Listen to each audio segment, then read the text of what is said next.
Hello everyone, this is Sunil Mishra and you are watching the Bada Gyan classes, a platform where you can learn the every subject with a good confidence and this is the only platform.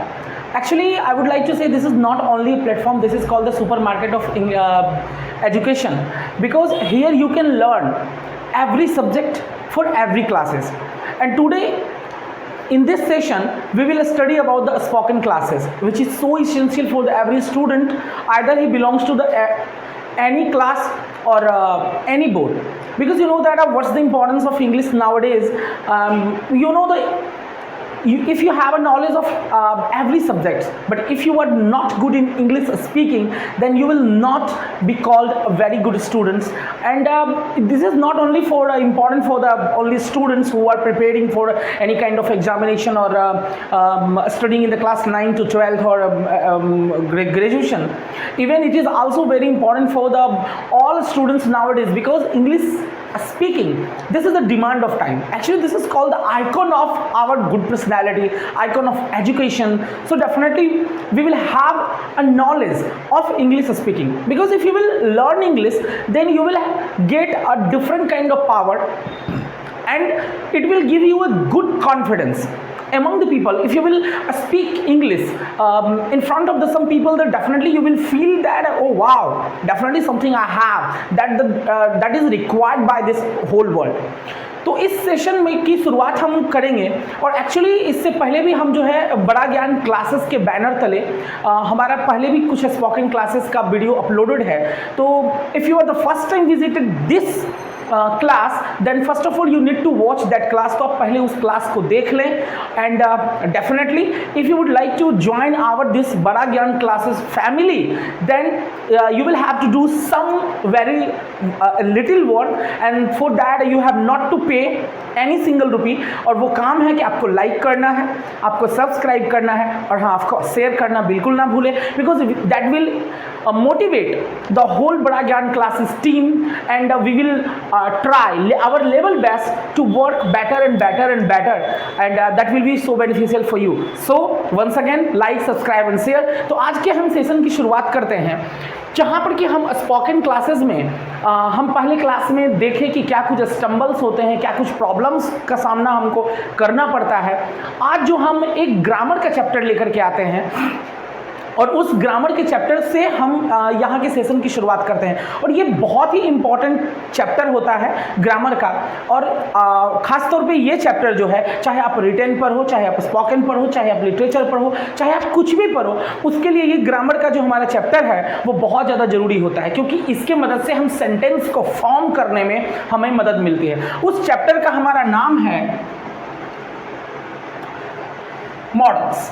Actually इसको बहुत सारे लोग modals भी पढ़ते हैं, okay, लेकिन हमें इसको मोडाल्स नहीं पढ़ना है, हमको इसको मॉडल ही पढ़ना है, ठीक है. और क्योंकि देखिए मोडाल्स हम लोग ज़्यादातर इसके स्टूडेंट्स जो है वो मोडाल्स पढ़ देते हैं, लेकिन ये गलत है. अब इसको हम कैसे समझें, तो जैसे मान लीजिए इसका काम क्या है. अब जैसे अगर आप फिल्म इंडस्ट्री की बात करें तो बहुत सारे एक्टर्स हैं. अब मान लीजिए कि सलमान खान है फॉर एग्जांपल, तो आप उसको क्या है, किसी फिल्म में कोई एक रोल करते हुए देखते हैं, किसी दूसरे फिल्म में कोई और रोल करते हुए देखते हैं. तो वो कौन सा रोल है? एक्चुअली वो मॉडल है. मॉडल का मतलब ही होता है कि उसे समय के हिसाब से आप जो भी उसको वर्क देते हैं वो अपने आप को उसमें ढाल लेता है. कैसे सलमान खान किसी में हीरो बन जाता है, किसी में पुलिस इंस्पेक्टर, किसी में चोर.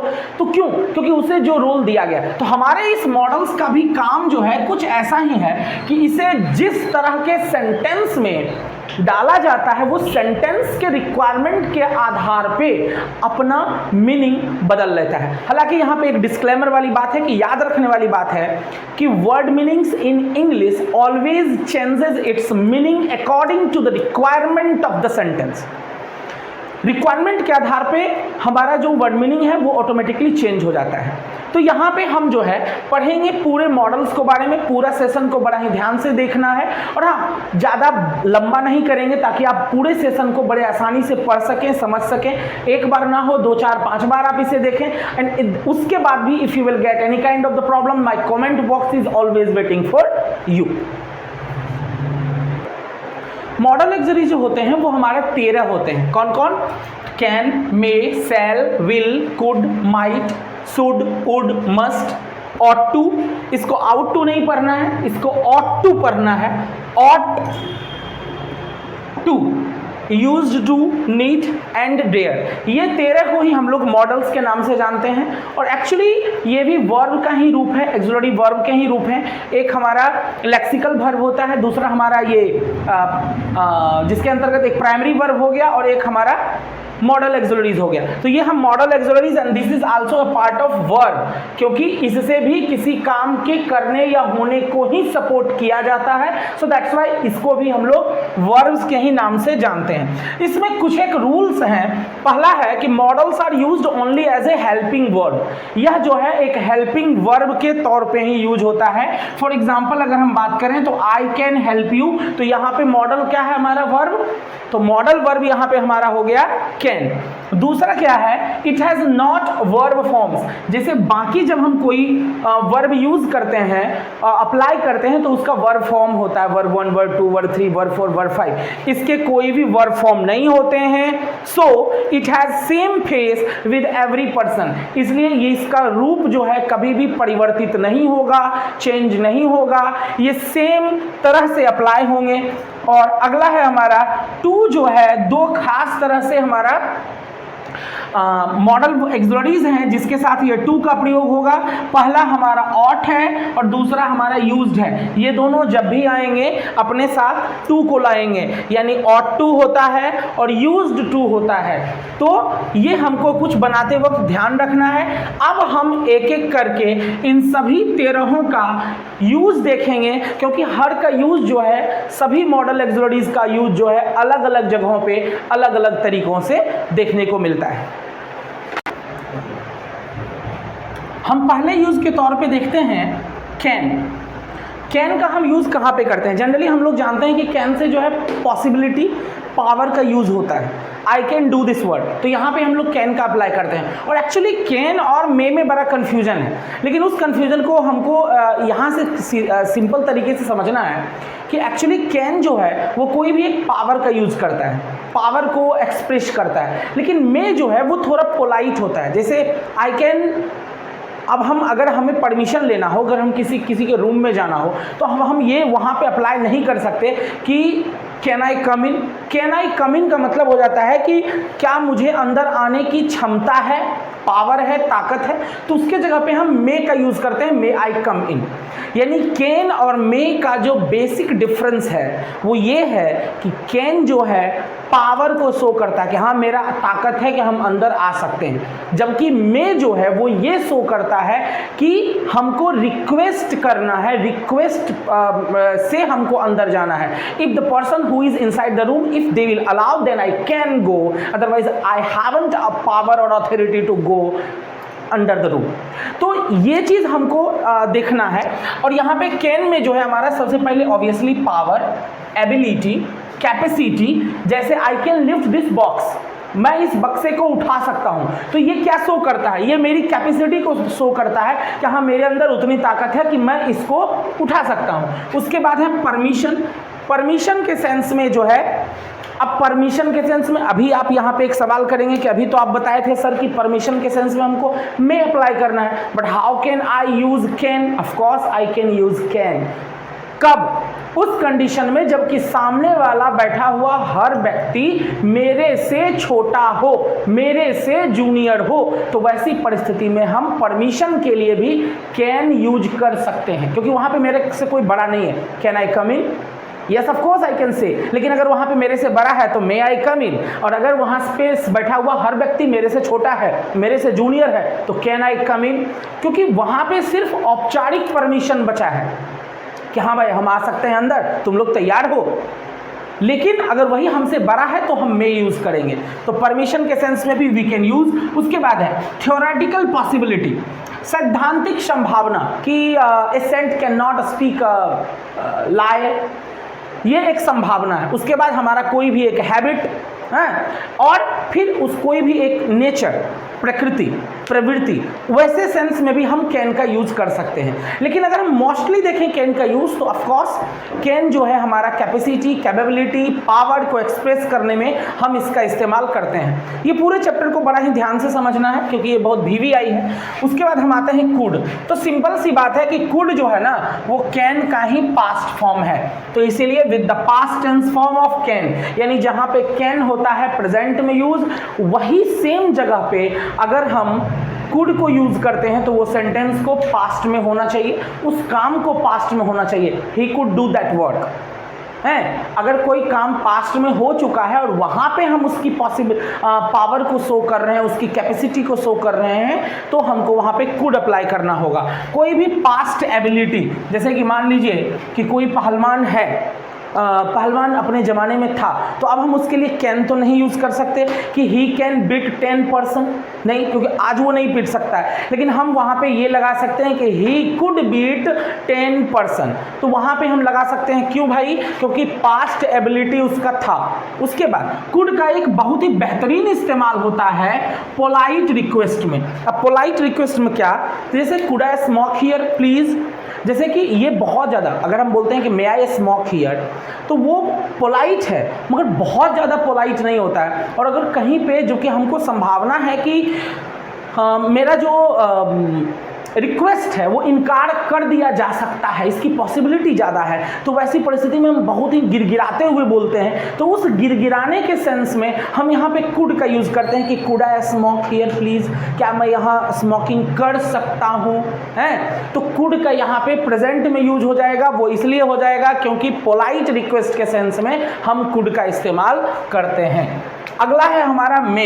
ये कैन और मे जो है मिलता जुलता चीज़ है, कोई अलग वाली बात नहीं है। और यहाँ पे हम मे को जो है परमिशन, जिसकी चर्चा हम लोग कैन के चैप्टर में ही कर लिए कि कैन के सेंस में ही मे का यूज़ करते हैं। अंतर सिर्फ यही है कि मे जो है ज़्यादा पोलाइट है।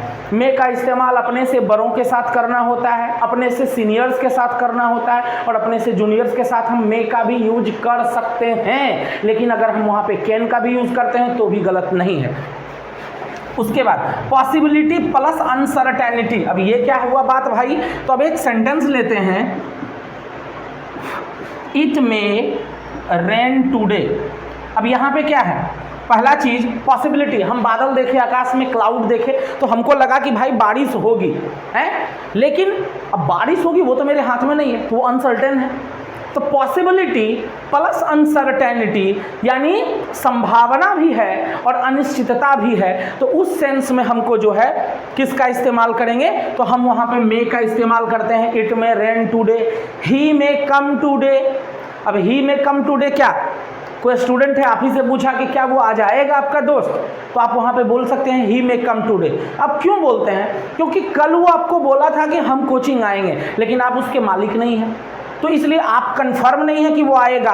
तो संभावना है प्लस अनिश्चितता है कि हो सकता है कि वो आए, हो सकता है वो ना आए, तो इसलिए पॉसिबिलिटी प्लस अनसर्टेनिटी के सेंस में हम मे का इस्तेमाल करते हैं। उसके बाद डायरेक्शन, कोई भी एक दिशा निर्देश देंगे, या फिर मोरल एबिलिटी के सेंस में, एबिलिटी के सेंस में भी, नैतिक दायित्व के भी सेंस में हम मे का इस्तेमाल करते हैं। लेकिन जनरली अब बात करें कि इसकी मोस्टली यूज कहाँ पे होता है, तो मोस्टली यूज परमिशन के सेंस में होता है, पॉसिबिलिटी प्लस अनसर्टेनिटी के सेंस में होता है मे का इस्तेमाल। अब हम आते हैं उसके बाद शुड। इसका इस्तेमाल जनरली आप सब लोग बहुत ज़्यादा किए होंगे, और इसका मतलब ही होता है चाहिए, हैं? मतलब चाहिए। तो आप इसका इस्तेमाल जो है, इस ये past equivalent form of shall होता है, यानी सेल को ही जब हम पास्ट में कन्वर्ट करते हैं तो सेल का शुड हो जाता है, ठीक है। उसके बाद जो है, जैसे कि you should do this work, you should go there, you should do this. Direction, कोई आप दिशा निर्देश देते हैं किसी को, चाहे आपका फ्रेंड हो, चाहे आपका स्टूडेंट हो, चाहे आपका कलीग हो, you should go there, you should not do this work. अब इसका मतलब क्या है? आप उसको डायरेक्शन दे रहे हैं कि तुमको ये काम नहीं करना चाहिए, हैं? यानी तो उस सेंस में हम जो है शुड का इस्तेमाल करते हैं। उसके बाद हम आते हैं, जो कोई भी मोरल दायित्व होता है हमारा, है, जैसे कि we should love our country, हमें अपने देश को प्यार करना चाहिए। अच्छा, में दो चीज़ और छूट गया था, एक विश है और दूसरा पर्पस है।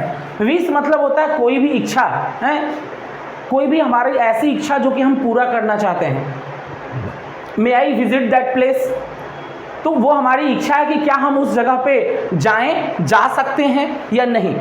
अब हम आते हैं वापस शुड की ओर। तो शुड में हमारा एक क्या है, moral ability. We should love our country, we should respect our teachers, we should respect our parents. तो ये सारे सेंस में हम क्या लगाते हैं भाई, तो शुड लगाते हैं। उसके बाद क्या है, मस्ट का मतलब ही हो जाता है बड़ा ही जोरदार है, मतलब कोई काम एकदम अवश्य से अवश्य होना चाहिए या अवश्य से अवश्य करो, नहीं कहता एकदम मस्ट है, ये मस्ट काम है।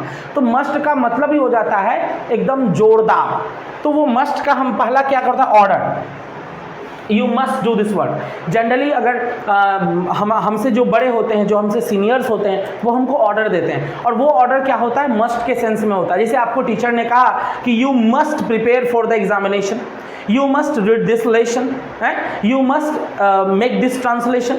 तो ये सब सेंटेंस में क्या होता है, सेंस में क्या होता है, हमारा ऑर्डर काम करता है। उसके बाद क्या है, स्ट्रॉन्ग डिटर्मिनेशन, एकदम दृढ़ संकल्प, I must get more than 90% marks in the examination. अब ये क्या कैसा प्रतिज्ञा है, स्ट्रॉन्ग डिटर्मिनेशन है, दृढ़ संकल्प है कि मेरे को तो इतना नंबर लाना ही लाना है। फिर कोई हमारा जो ड्यूटी है, कोई जो हमारा ड्यूटी है, उत्तरदायित्व है, नैतिक, तो उसके सेंस में भी हम लोग मस्ट का यूज करते हैं। जैसे we must love our country, हमें अपने देश को अवश्य प्यार करना चाहिए। We must respect our elders, हमें अपने से सीनियर्स का, अपने से बड़ों का अवश्य सम्मान करना चाहिए, उनकी बातों को मानना चाहिए। तो ये हमारा क्या हो गया, duty, strong determination and order, these came from must. तो ये जो हम यहाँ पे अभी 5 यूज देखे, ये 5 खास तौर पे विशेष तरीके से हर दिन बोले जाने वाले सेंटेंस में हमको यूज होता है, और इन सब के यूज पे हमको खास तौर पे नजर रखना है। और भी बाकी 8 हैं, वो अब देखते हैं। हम अगला मॉडल में देखते हैं ऑट टू। पहले तो इसको पढ़ना ही हमको ध्यान से सीखना है। ऑट टू होता है, ऑट टू जो है हमारा, उसमें मॉरल एप्लीकेशन, पॉसिबिलिटी या किसी भी तरह का लॉजिकल नेसेसिटी के साथ हमारा जो है इसका इस्तेमाल होता है। जैसे we ought to do this work है, तो लगभग अबाउट टू मिलता जुलता जो इसका है हमारा शुड के साथ ही है, जैसा ही है। उसके बाद हमारा है सेल और विल, जो कि अगर आप ट्रांसलेशन बनाए होंगे या इवन अगर आप अंग्रेजी भी बोलते होंगे तो सेल और विल का इस्तेमाल करते होंगे। जनरली सेल और विल का इस्तेमाल जो है हम फ्यूचर टेंस में करते हैं। कहाँ पे करते हैं, तो हम सेल का इस्तेमाल जो है आई और वी के साथ करते हैं, और बाकी जितने भी सेकंड और थर्ड पर्सन के हमारे हो गए उसका इस्तेमाल हम किसके साथ करते हैं, तो विल के साथ करते हैं। लेकिन यहाँ पे एक ट्विस्ट ये है कि अगर किसी भी सेंटेंस में स्ट्रॉन्ग डिटर्मिनेशन का बोध होता है, यानी दृढ़ संकल्प का बोध होता है, अगर शॉर्ट में समझें तो अगर किसी भी सेंटेंस में अवश्य लगा हुआ होता है तो सेल विल उल्टा लगेगा, फिर आई वी के साथ विल लगता है और बाकी सभी के साथ सेल लगता है। फॉर एग्जाम्पल, जैसे कि अगर हम बोलते हैं कि मैं इस काम को करूंगा तो हम यूज करते हैं आई शैल डू दिस वर्क। लेकिन अगर वही हम बोलते हैं मैं इस काम को अवश्य करूंगा तो अब आई के साथ शैल नहीं बल्कि विल लगेगा, I will do this work. वह इस काम को करेगा, he will do this work. वह इस काम को अवश्य करेगा, he shall do this work. यानी शैल और विल जो है according to the sentence, according to the requirement अपना जगह बदल लेते हैं। तो जनरली अगर हम बात करें तो सेल का इस्तेमाल होता है फ्यूचर टेंस में आई और वी के साथ, और विल का इस्तेमाल होता है हमारा सेकंड और थर्ड पर्सन के साथ। और एक साथ में अलग से आ गया हमारा कि अगर ऑर्डर भी दिया जाता है तो ज़्यादातर कंडीशंस में हमारा विल का इस्तेमाल किया जाता है। जैसे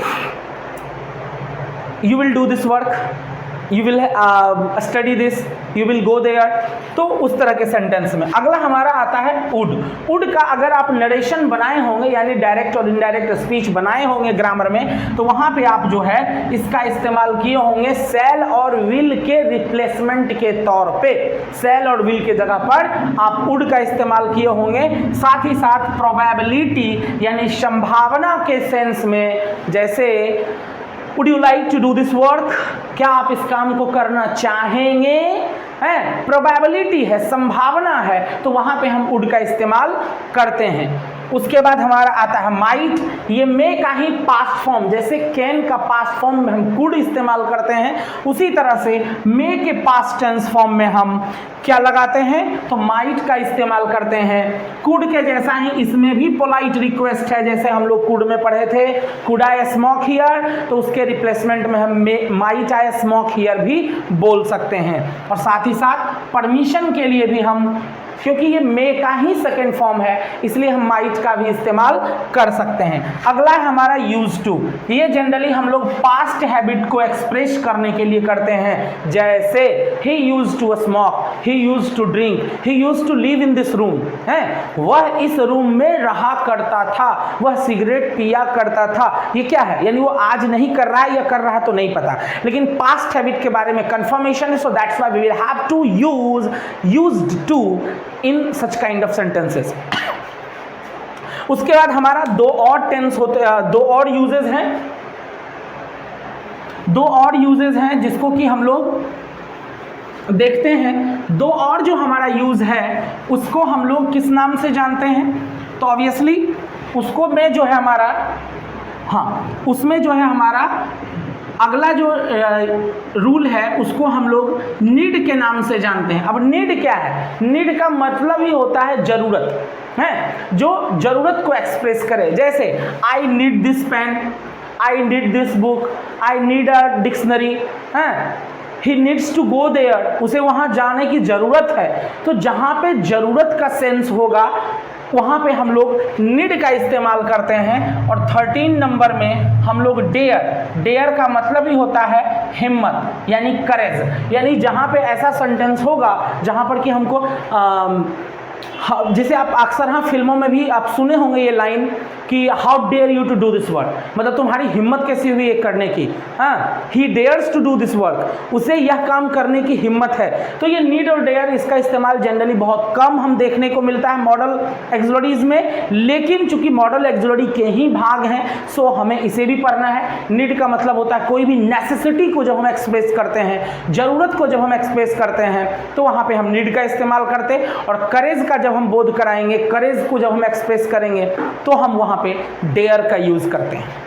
यहां पे आकर के हम देखते हैं कि हमारा जो ये 13 जो मॉडल एक्सोलॉजीज हैं वो हमारा खत्म होता है। और ये 13 मॉडल एक्सोलॉजीज पढ़ने के बाद ऑब्वियसली आपको सेंटेंस फॉर्मेशन, सेंटेंस बनाने और समझने में, खासतौर पे बनाने में आपको बहुत हद तक सहूलियत होगी, क्योंकि तब आपको पता चलेगा कि मॉरल ऑब्लिगेशन के सेंस में, स्ट्रॉन्ग डिटर्मिनेशन के सेंस में, पॉसिबिलिटी के सेंस में, अनसर्टेनिटी के सेंस में हमको किस तरह का मॉडल एक्सोलॉजी इस्तेमाल करना है, क्योंकि इसका इस्तेमाल हम स्पोकन इंग्लिश में बहुत ज़्यादा करते हैं। So we will have to learn it very carefully and don't learn this, don't watch this video once, watch this video twice or thrice or more than this, because how much time you will see this video, definitely it will give you a good confidence.